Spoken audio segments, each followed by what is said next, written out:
బులెటిన్లో breaking news చూస్తున్నాం. ఖమ్మం జిల్లాలో విద్యాశాఖ అధికారుల నిర్లక్ష్యం బయటపడింది. 10వ తరగతి పరీక్షలకు సంబంధించినటువంటి ఆన్సర్ పేపర్లు ఆర్టీసీ బస్సులో ప్రత్యక్షమయ్యాయి. ఆర్టీసీ బస్సులో డ్యామేజ్ అయిన ఫిజికల్ సైన్స్ ఆన్సర్స్ పేపర్స్ కనిపించాయి. ఇక ఆన్సర్స్ పేపర్స్ డ్యామేజ్ కావడంతో విద్యార్థుల్లో ఆందోళన చెందుతున్నారు. అధికారుల తీరుపై ఆగ్రహాన్ని వ్యక్తం చేస్తున్నారు.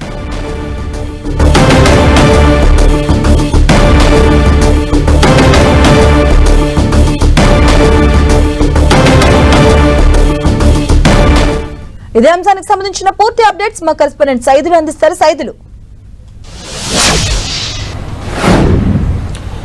మాధవి, 10వ తరగతి పరీక్షలు ఈ నెల 21 నుంచి కూడా ప్రారంభమైనాయి. ప్రారంభమైనటువంటి పరీక్షలకు సంబంధించి కూడా మొదలుగా ప్రశ్న పత్రాలకు చాలా సెక్యూరిటీతో పోలీస్ స్టేషన్ నుంచి ఎగ్జామ్ వాళ్ళకి పంపిస్తారు. అయితే ఎగ్జామ్ రాసిన తర్వాత విద్యార్థులు రాసిన ఆన్సర్ షీట్లను కూడా అదే స్థాయిలో భద్రపరిచి ఎగ్జామ్ పోస్ట్ ఆఫీస్ కి అందజేస్తారు. పోస్ట్ ఆఫీస్ కూడా ఎగ్జామ్ వాల్యుయేషన్ ఎక్కడ ఉంటుందో అక్కడికి పంపించాల్సి ఉంటుంది. కానీ ఖమ్మం జిల్లా కారపల్లి మండలంలో ఎగ్జామ్ రాసినటువంటి విద్యార్థుల ప్రశ్న పత్రాలకు సంబంధించిన దాంట్లో అటు పోస్టల్ శాఖ, విద్యాశాఖ అధికారుల నిర్లక్ష్యం స్పష్టంగా కనిపిస్తుంది. మనం చూస్తున్నాం మొత్తం కూడా విజువల్స్ లో కనిపిస్తున్నటువంటి ప్రశ్న పత్రాలకు సంబంధించిన దాంట్లో కూడా చాలా నామినల్ గా అంటే మొత్తం మండలంలో ఎంతమంది విద్యార్థులు పరీక్షలు రాశారు, ఫిజికల్ సైన్స్ 1 పేపర్ కి సంబంధించిన దాంట్లో కూడా రాసినటువంటి ప్రశ్న పత్రాలు అన్నిటిని కూడా సూపరింటెండెంట్ ఇండివిజువల్ ఎవరైతే ఉంటారో సూపరింటెండెంట్ పూర్తిగా విద్యార్థులు హాజరైన వారు గైరాజరైన వాటి లెక్క వేసి మొత్తం కూడా ఆ పేపర్లను భద్రపరిచి పోస్టల్ ఆఫీస్ ఆర్టీసీ బస్ ద్వారా పోస్టల్ డిపార్ట్మెంట్ కి అందజేస్తుంది.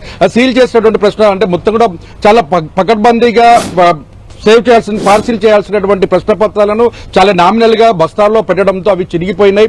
మొత్తం కూడా ఆర్టీసీ బస్ లో వచ్చిన తర్వాత పోస్టల్ మొత్తం కూడా కార్గో దగ్గర రోడ్డు పడేసిన పరిస్థితి కనిపిస్తుంది. అవన్నీ కూడా బస్తాలు చినిగిపోవడంతో ప్రశ్న పత్రాలన్నీ కూడా ఆన్సర్ షీట్లు మొత్తం కూడా పూర్తి స్థాయిలో కూడా ఆన్సర్ షీట్లను బయట కనిపిస్తున్న పరిస్థితి ఉంది. ఆన్సర్ షీట్లు గనక మిస్సింగ్ అయితే మాత్రం ఎవరైతే మిస్ అవుతాయో ఆ విద్యార్థులు సంవత్సరం మొత్తం కూడా విద్యా సంవత్సరం పూర్తిగా నష్టపోవాల్సి ఉంటుంది. కనీసం ఇప్పటి వరకు అధికారులు అదేవిధంగా పోస్టల్ శాఖకు సంబంధించినటువంటి సిబ్బంది కూడా ఎవరు పట్టించుకోకపోవడం పైన విద్యార్థులు ఆందోళన వ్యక్తం చేస్తున్న పరిస్థితి. ఆ మండలంలో రాసిన విద్యార్థులలో ప్రశ్న పత్రాలు ఏ ప్రశ్న పత్రం మిస్ అయినప్పటికీ కూడా ఆ మిస్ అయినటువంటి విద్యార్థి ఒక ఏడాది పూర్తి స్థాయిలో కూడా నష్టం పోవాల్సిన పరిస్థితి, next year inter first year కు వెళ్లాల్సిన పరిస్థితి ఉంటుంది. అయితే స్పష్టంగా లీక్ అంటే సీజ్ చేయాల్సినటువంటి వాటిని చాలా పద్ధతిగా చేయాల్సి ఉంటుంది. ఆ బస్తాలలో వేయాల్సినటువంటిది చాలా పద్ధతిగా చేయకుండా నిర్లక్ష్యం చేసిన ఫలితంగా మొత్తం ఆ ప్రశ్న పత్రాలు లీక్ అయ్యి మొత్తం కూడా ఆ ప్రశ్న పత్రాలు అంటే మొత్తం ఆన్సర్ షీట్లు కూడా కనపడకుండా పోయాయని విద్యార్థులు ఆందోళన చెందే పరిస్థితి కూడా కనిపిస్తుంది. దీనికి బాధ్యులైన పైన చర్యలు తీసుకోవాలని కూడా విద్యార్థులు, విద్యార్థి సంఘాల నేతలు డిమాండ్ చేస్తున్నారు. Okay, thank you Saidulu.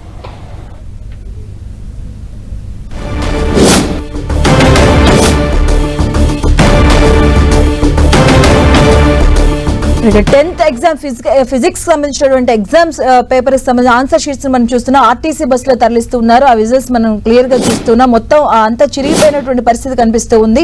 దీనిపైన అభ్యంతరాన్ని వ్యక్తం చేస్తున్నారు. ఖమ్మం జిల్లాలో విద్యాశాఖ అధికారుల నిర్లక్ష్యం కూడా క్లియర్ గా కనిపిస్తుంది. ఆర్టీసీ బస్సుల్లో ప్రత్యక్షమయ్యాయి 10th ఆన్సర్ పేపర్ షీట్స్ కి సంబంధించినటువంటి ఆర్టీసీ బస్సులో డ్యామేజ్ అయినటువంటి ఫిజికల్ సైన్స్ ఆన్సర్ పేపర్స్ కనిపిస్తూ ఉన్నాయి. దీనిపైన విద్యార్థులు అలాగే తల్లిదండ్రులు కూడా ఆగ్రహాన్ని వ్యక్తం చేస్తూ ఉన్నారు, ఆందోళన చేస్తూ ఉన్నారు.